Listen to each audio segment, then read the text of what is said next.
Hey guys, welcome back to Harmon Homestead. Thank you for all the views.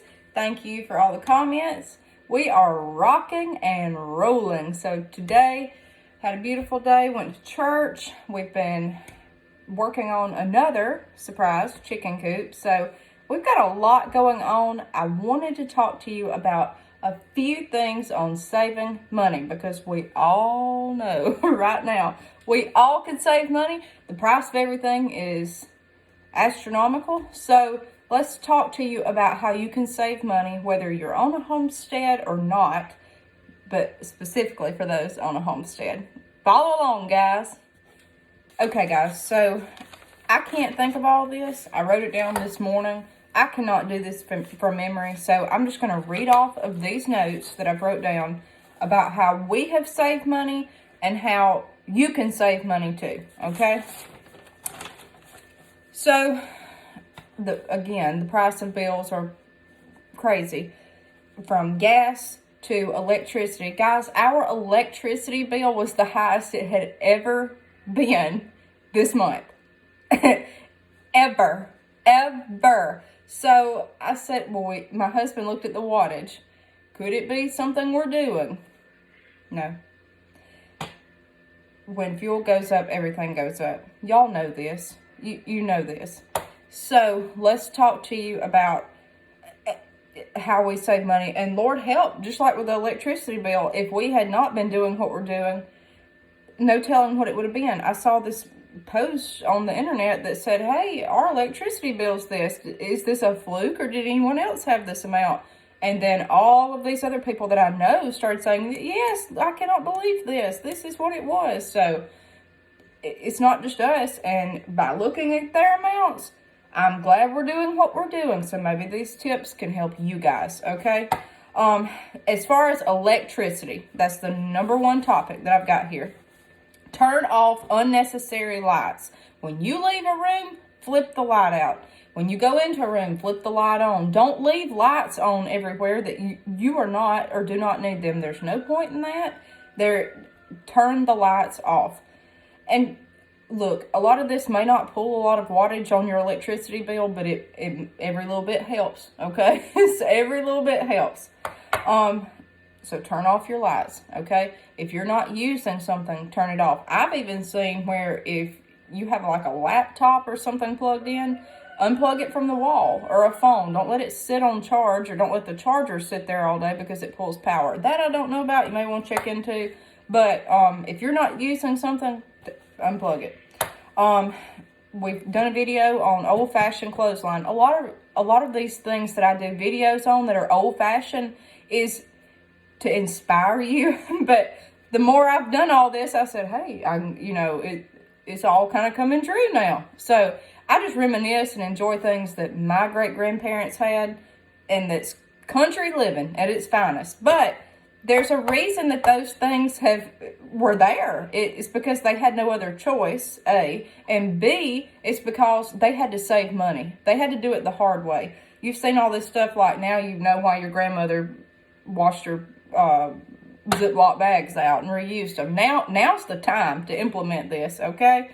And it's not bad even if you're fine on Easy Street. Hey, it's a good practice to have. That way you can stay on Easy Street, okay? Clotheslines. Hang your clothes out to dry. If you do not have a clothesline, do what I did several years ago. Before I had one, I got a little fold-up indoor clothes drying rack is what it's called. I do a load of clothes, hang them on it, let them dry. They'll be dry in a day or two, sometimes overnight if it's in the summer, and then they'll be dry the next morning. There you go. No power. No power needed. So put your clothes outside or either hang them inside on a clothes rack. I think it's $10-20, and it will save you tremendously. They say dryers are horrible on a power bill, okay? Here's a big topic of controversy. Hand washing dishes versus using the dishwasher. Well, if you use hot water, that's going to pull electricity or gas, depending on whatever you have. Or if you use a dishwasher, that's going to use power. So think about that. If you've got a few things, I would not put it in the dishwasher. I would wait till I had a good load, a full load if I have a dishwasher. If not, they may just have to wait in the sink for a little bit until you have a full load worth of doing. Or either just wash those few dishes and put them up. We do hand dry our dishes. That we've been doing. A lot of dishes I have are milk glass. I've gotten into that, collecting milk glass dishes, and so I have to hand wash those. So that's kind of got me into the thinking about, well, is it worth it hand washing or not? Depends on your power and your water and all that jazz, and what you're using as a hot water heater. But the hand washing is not that terrible. I wouldn't want to hand wash every little thing, but it is what it is. All right. Do not wash your clothes unless you have a full load. That's a no-brainer. Don't run that washing machine off of electricity until it's an appropriate load. Reusable dishcloths in the kitchen. That saves on so much. We used to buy paper towels out the yin-yang. Now we do not. I've always reused washcloths, dish towels, whatever you want to call them, for washing dishes or drying your hands or cleaning up a spill. But when we got the chicks and started incubating those indoors, it's so nice to have paper towels. But sometimes it's just easier just to use a reusable cloth. You can get a big pack of them, and they will last you forever. I mean, forever. Instead of using, especially if you don't have company, you and your husband are eating a meal or whatever, or you and your wife, use the washcloth as a napkin. I mean, you don't need a paper towel every time to throw away. A lot of this is what's been ingrained in us, and we've been trained to think, well, I just need a paper towel to eat with as a napkin, or have an actual napkin that's disposable. No, get you a for real napkin and wash it. Or if you don't have that and don't have a linen napkin, then you can use a dishcloth. It will wipe just as good, if not better. Okay? All right. That's a big thing for me. Let's see here. Here's a simple thing for all you ladies that like the electric scent warmers. Don't do it. Use a candle. Use a candle. I thought about that this morning. In fact, I had a scent warmer plugged into one of our hallways, and I said, that smells so good, and I need to change it out. That scent's been in there about a month. I thought, that's just pulling power. Pulling power. It may not be anything. Unplug it. Use a candle. I mean, simple. Simple, simple, simple. Oh, Lord. Open the windows. If right now, here in Alabama, it is 78 degrees this afternoon. It's a beautiful afternoon. It's partly cloudy, beautiful. Breeze blowing. Yesterday, it felt like a hurricane was blowing through. Every window in this house was open. We're blessed enough to have so many doors. We have a lot of doors. Our house was older and added on to, so there's a lot of doors in each room in this house. And we open the doors, have the screen door on, and cut the air and heat off. There is no such air and heat. If it's 78 degrees outside, open those doors, open those windows, and let it blow in. A, it's fresh air. It's just good to have fresh air and sunlight. B, you're not running the air conditioner. It's not anything crazy in here right now. I think it's 72 degrees. That's it. Now, I will cut the heat on at night. If the house naturally drops below 66 degrees, the heat will come on. We've had some cool mornings, and it's kicked on about 4 o'clock when I usually get up. But otherwise, it's not ran all night. I keep my heat at 66, and I keep my air at 74. For a lot of you, that's going to be extreme. That's just what I do. So you can imagine when I saw this power bill this month, how, panicked I was. Like, whoa, what's happened here? Because I've lived like this so long. Oh yeah, it'd be nice to have it 70 degrees year round. Less. I'd love it in the summer, but it's just not what I do. And if you do that, then that's fine. But this is just to help people save money. Okay, ceiling fans are a good thing, but they pull power. So, to run those, I like to have the air circulating. That's just me. Open up your doors or your windows if it is breezy outside and it's a good temp. Okay, so that's all I've got for the electricity. I know the paper towels kind of veered off, but that's what we've got. That's all I can think of. There's a million more ways to save. Certain light bulbs will save you money. Certain, there's so many things, guys. I'm just hitting the main highlights. If you are young, starting out, and don't know what to do, well, here you go. And if you are older and have never had to worry about this, well, here you go. This is a few things we've learned, and maybe you can share with me what you've learned as well. All right. My favorite topic, gardening. Why did everyone have a garden back in the old days? Why? They had to. They had to. You couldn't go to your next local dirt road and pick up some kohlrabi. You couldn't, fresh off the stand. There was no such thing. People were poor, guys. They were poor, poor, poor. Now I'm talking about your rural folks. When the Depression hit and all, I mean, that was tough. They gardened, they had to, and all your rural people usually are tied in with agriculture because that's where you can do agriculture and garden. But look, if you've got any way to grow something, grow it. You can do it in an apartment. You can do it in a dorm. You can do it anywhere. You can do it on 25 acres. It doesn't matter. There are hydroponics. We've got a hydroponic grower. I'm going to do a video on. The thing has done awesome. In fact, I'm going to go back and get another one. We have Swiss chard leaves already just about ready to pick. That did better than lettuce. All it takes is it's a foot long and a foot or a foot and a half high, depending on how high up you have the lights. It takes water, and now that does take power, but you can grow something. Check your wattage, make sure it's not pulling too much. I was a little worried about that this month. My husband said, no, I don't think it is, blah, blah, blah. All the lights are LED in it, yada, yada, yada. So you can have that in an apartment, in a dorm, anywhere, tight space. We live out in the country, and I have one. I just wanted fresh greens in late February, early March, and here we are, and I can have it. And that's cool, guys. And I just wanted the education aspect of it. It was worth the money to me.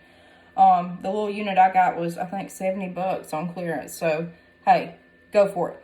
I've done videos on the stackable planners. No, this stuff is not meant to last you your entire life. It might, who knows? Nothing that I've seen does. A raised bed's not going to do, forever. Is the wood's going to rot or whatever? This stuff is temporary to get you to learn how to grow and do it in a tight space. They work. It works for certain vegetables and plants, whatever you've got. If you live out in the country, till up your land. Pick a flat spot best you can. Now you can terrace if it's not flat, and till it up, grow. If the soil's no good, put you some kind of surrounding up and build a raised bed and add your own soil. If you have a lot of pasture land or farmland, till it up. Till it. That we have a pasture garden, we have a raised bed. Well, now 2 raised beds. One's 20 by 30. The other one is much, much smaller. That was intended to be our onion bed. Now I don't even know. I may plant something more sustainable than onions in that. So I've kind of held off. And we have all of these stackable planners. I've done videos on the mop buckets. Guys, if you live in town and can't garden, or the city, get you a mop bucket, put some potting soil in it, drop some seeds, some water, light, boom, done. That's it. If it is not, if it's a smaller plant, like if you've got bush beans, Swiss chard, lettuce, beets, radishes, you can even do pole beans in it if they have something to trellis on. Squash, it may not be the abundant yield you get in the ground, but it'll grow something. Pepper plants, especially look for your dwarf varieties of anything, and you'll get a harvest if you want to grow something. Is that going to be your only food source? No, but it will help. It will get you into this. This is a growing process. But if you live out, where you can farm, that's all I got to say about that. So that's all I got to say about that. If you do garden, start your own transplants. It will save you money. I saw today that they were 2 cents shy of being $5 a piece for one thing of lettuce or one tomato or whatever. That was in one of the stores we were in today. $5 a piece.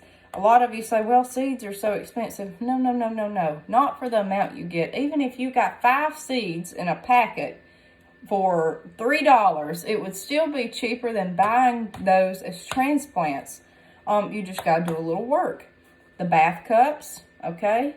The bath cups, your own seed starting mix, the big plastic cups, once you transplant up, sunlight, water, that's it. And then they go in the ground. That's it, guys. That's it. Watch our previous videos on that if you do not know how.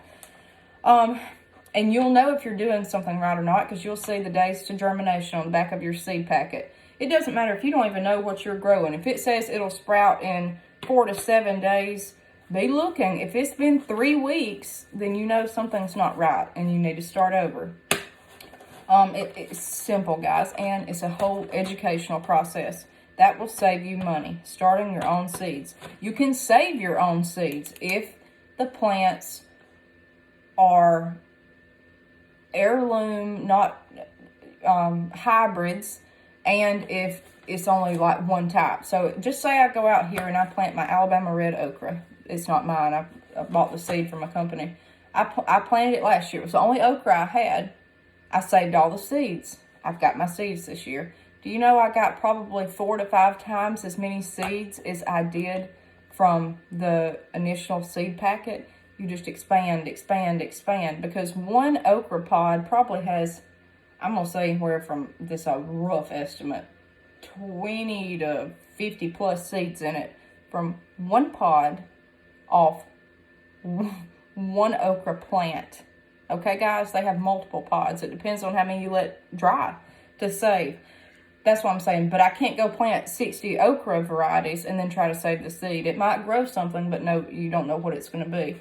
We're gonna do a big video on saving seeds and all that. Someone asked me the other day, can you start these for me? Well, I don't know where they come from. I don't know what they are. I don't know. There needs to be we're going to do some education on that, okay? Because I had to learn too. I didn't know this stuff. So just bear in mind, if you plant one type of crop, now that's not saying I only had okra in my garden. I had pole beans, okra, bush beans, blah, blah, blah. And I just chose the okra to save as my own personal seed saving experiment. You can do it with different types of vegetables, just not different types of the same plant, okay? One variety, and make sure that it's heirloom, it's not modified. Okay, help build your soil with compost. This decreases the amount of fertilizer you have to use. Pretty much, we use fertilizer. I've told you use fertilizer. We don't go nuts with it, but we do use fertilizer. But I still think compost is great because when you compost, it's just dirt that you're holding. It's dirt with a bunch of good stuff in it, and it helps make you have better soil, and it helps expand the volume of soil you've got. Every year you're going to lose soil in your raised bed or your buckets or whatever else. You're going to, that amount, if it's to the brim, by the end of the year, it'll be down to here. And then it just keeps going down and down. So you need to kind of add back to it. So that's a great way, and it helps recycle what you have inside. The paper towels I was telling you about, if you ever do use those and it's just dry and it's pretty much clean, put it in a little compost pail. If you don't, today we use little $1 containers that have lids on them, and I did coffee grounds, tea grounds, I did paper products, and any kind of scrap that I don't want to give to the chicken, or I just didn't, or whatever. All that goes into our worm bin. We did a video on that, DIY worm bin, vermicomposting. We checked the thing again today. There's more worms in there than we know what to do with. We had to go back and add a bunch more. I've not done well on my worm bin. I've got to, check it and get back with the program. But they're doing their job, and they're multiplying, and they're chewing up everything in there. It's the richest black material you've ever seen. It's great. So cardboard, toilet paper rolls, tear those up, put them in a little pail, and then take it out to your worm bin. Coffee grounds, they love. If you have blueberry bushes, rose bushes, they love coffee grounds, used coffee grounds. Stuff like that, reuse, recycle. We're all into this, guys, because reusing and recycling is really the essence of saving money and being thrifty, okay? Would I rather get all this junk out of my house instead of throwing it in the trash can and put it to use on the homestead, or would I rather just trash it and send it, to the trash company or landfill. No, I'd rather reuse it and just keep going, okay? It just gives you a sense of satisfaction on top of saving, especially if you've ever bought compost. You'll understand it's so expensive. And it does increase the health of soil. Soil is a living thing. It has, I can't even explain it to you. There's like billions of organisms living in this soil. It's good, okay? And you want to keep it good. You want to replenish all of that, okay? And the more you garden, the more it takes out. Those plants need that too. So help your soil, guys. With the gardening, once you garden, you're going to have a harvest of some kind. If you're doing a lot of gardening, you're going to have more food than you know what to do with. You're going to have to learn how to preserve your food so that you decrease waste. You better not have stuff sitting out on the counter and ruin. That is the biggest no-no. And we've all done it. I do it. Put your food up, especially during the winter when you can't garden as much. You can't get a harvest in most areas. Especially where we live, it's spring and summer, and really fall is when we grow. So you can use Ziploc bags and freeze your food, or you can find some method to put your food up. The thing with canning is you have to buy the lids, or if you're using Ziploc bags to freeze, you have to, buy the Ziploc bag. The Ziploc bags is the cheapest way to go. And honestly, guys, I canned last year, I'll can this year, but really frozen is best to me. I just like the freezing. And it uses less power. All you have to do for most things is clean it, blanch it, ice bath it, drain it, put it in the freezer, and that's it. If you don't want to run a canner or don't have money to go get supplies right now, do that. It'll work. It will work. In fact, I prefer it. Like green beans, I like those frozen. I'll can them. It takes up less space to can for me. You can pack a lot into a canning jar. It's either or, but you need to put up your food. Do not let it waste. Do not let it waste. If all else fails, give it to your animals. Give it to your animals to decrease your feed bill, okay? Eat what you grow. That decreases your feed bill. Plant an edible landscape. Fruit trees, bushes. We've got, I don't know how many blueberry bushes. We'll probably add more this year. I don't know. I checked the price of those today and I about fell out. We did buy 2 pear trees today. I've got 2 peaches and some apples. So just keep adding. You may not can do it all in one year, but keep adding. Those trees will help provide shade for us, animals. They're beautiful and they'll give us a harvest. So that's a no-brainer. All right. The last thing on gardening is it gives you something to do so you aren't spending money on other things, especially if you have kids. It's a hobby. They love this stuff. They want to get hands-on. It may pull them off of some kind of electronic device inside. Get them outside. Get them playing. And the cheapest thing for a young kid is getting a thing of chalk. They love sidewalk chalk. They love that. Let them be outside doing something with you while you're doing this. Get them involved. They will enjoy it because I was one of those kids that was involved, and look at me now. So my mother made an impression on me doing all this. And my father too. Just like getting a tiller cranked up during springtime and tilling that ground. I remember that and it made an impression on me. It doesn't mean I go out there and till up the ground, but I like it and it's my thing. So get the kids involved and it'll save you on other stuff too, hopefully. Number 3, I did food preservation. I just talked about that a little bit, but this is a little bit different. So I told you I was involved in the collecting habit of milk glass. There's a lot of brand names out there. A lot of it's vintage. I love the old vintage patterns. I love all that stuff. A lot of these, whether it's vintage or new, you can find dishes or covered dishes, casserole dishes, small little dishes, whatever, that have lids on them. A lot of them have glass that were vintage, clear glass lids, ribbed lids. That saves on aluminum foil, okay? That saves on your Ziploc bags. Put the food in the dish, your leftovers, whatever else, a sliced onion, sliced whatever, put it in the dish and put it in the fridge. There's no waste to that. No waste whatsoever. I thought that was cool. A lot of vintage things were made to be reusable because they didn't have a lot of this stuff invented that we use now, like aluminum foil. I talked to you about the coffee grounds. We use those in the compost. They're great. If you don't have an area to put them, that's fine. Take it out your back door and sling it on your azaleas. Azaleas love coffee grounds. Azaleas, roses, blueberries. Throw it out there at the base. Don't do that every day, but that will make them jump and thrive. Especially knockout roses, love those.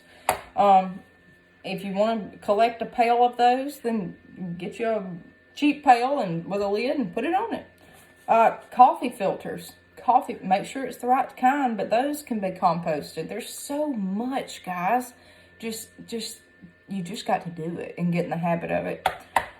No plastic or paper dishes, only reusable. Oh Lord, a lot of people do the paper and plastic, and that's fine, but it's just not for me. Okay, I'm frugal.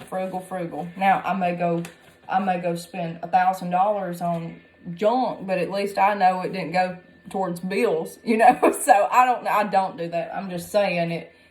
I'd rather use my money where I want to use my money, not to a company that I got to pay. All right. When you're cooking bacon, we're going to cook it up tonight. We're going to have breakfast for supper. Use the grease. Save it. Put it in a little dish, a covered dish. We use one of our little pint mason jars. Put it in there. Put the lid on it. Bacon grease will save you on your nonstick oil, your Crisco, all this other stuff, and it has the best flavor when you're seasoning vegetables that you're cooking, especially your fresh vegetables, guys. It's great. So save your bacon grease. You can use it for these cracked hands. Put it on that. I do that with Crisco. If I got Crisco on my hands after making biscuits, I'll rub it on my hands. It does help. I can attest to that, and I've got dry skin. Whatever you don't eat, just say you make a big pot of chili. Well, you've eaten on it and you're sick of it. You've eaten on it 2 nights. Freeze it. Freeze it in a big Ziploc bag. Mash it flat.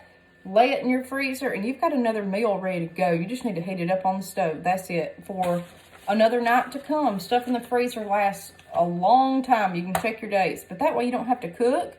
It's already made. And it's saving instead of just chunking it out the door or just, oh my gosh, food waste is so huge. And when you start growing the majority of what you eat, you don't want to waste one piece because you have worked too hard to get that, and it's too nutritious and too good to throw down the trash can, okay? So freeze what you don't eat.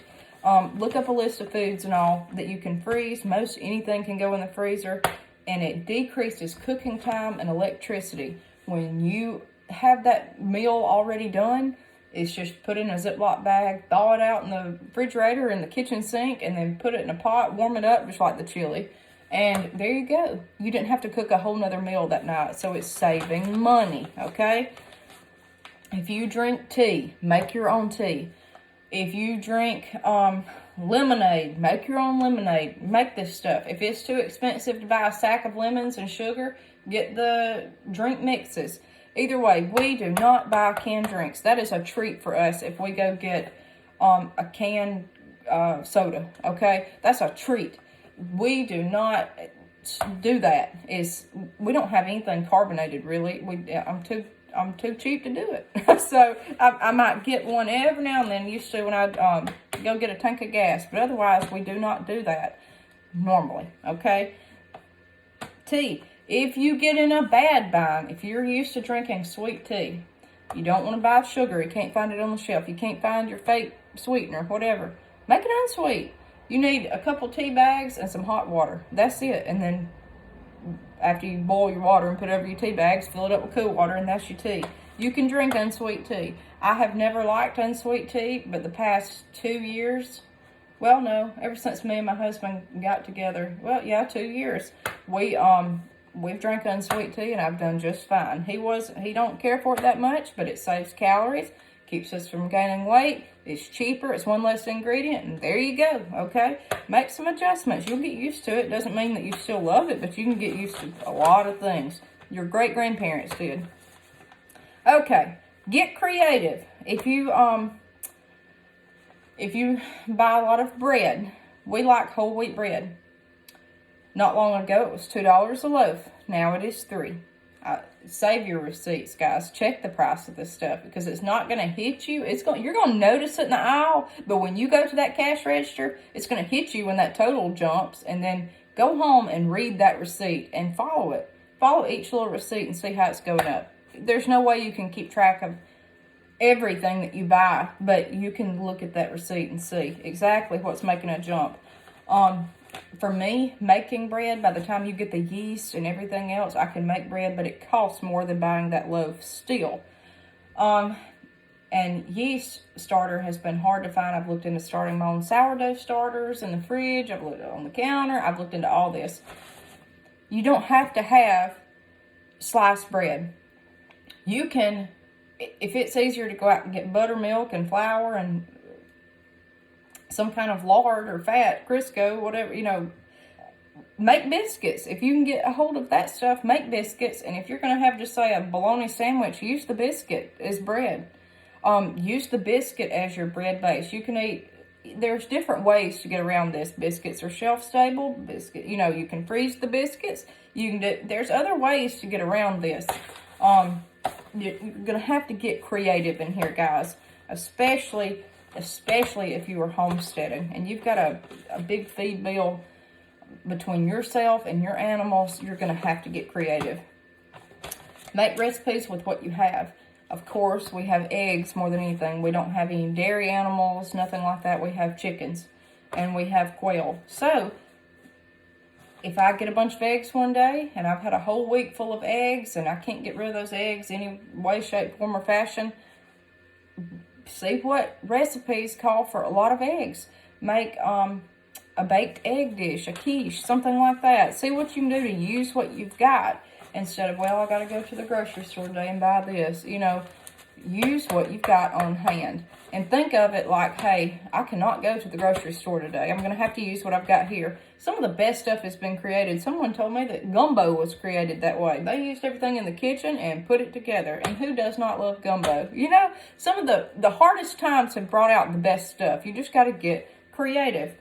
If you work at a place, anywhere in the workforce, bring your own lunch. That saves money. And especially if you can get to where you can put it in a reusable dish, like with a lid. You can reuse all this, whether it's plastic or glass, blah, blah, blah. Bring your own lunch. Bring your own drink. I don't adhere to this all the time, but the majority of the time, 90%, I do. Everybody needs a cheat day, but look, for the majority of the time, bring your own lunch. That will save you money. Bring your own drink. Bring your own drink from home. Drink on it through the day, then refill it, whatever. Tea, water. Bring all this to work. Coffee. If you don't have that, coffee bills are so expensive. The price of just plain store-bought coffee has skyrocketed. A lot of people buy coffee throughout the day. It's great, but it's expensive. Okay, so bring your own. Last but not least, I believe I've got wrote down here on the food part, cook with cast iron. The reason I'm going to say that is it's so reusable. It's not going to tear up. It's going to last you probably the whole duration. And once you get it seasoned, you don't have to use any kind of, I was buying non-stick spray every grocery bill. Non-stick spray. You look at all this and you look at the ingredients and you look at the price that it costs when you can use the cast iron and just literally throw something into it once it's seasoned, and that's it. Guys, it saves money. That's why this stuff has lasted and is making a comeback. Again, all these things old-fashioned because in the old days, people had no choice. They had to use what they had and make it work. And guys, we're going to make it work too. Keep thinking of ways. Share with me anything you've got. I am all ears. I am interested. I want to know, young, old, anybody, what are you doing to save money and prepare, okay? Because it's time and we got this. So think about it. We'll see you next time on Harmon Homestead.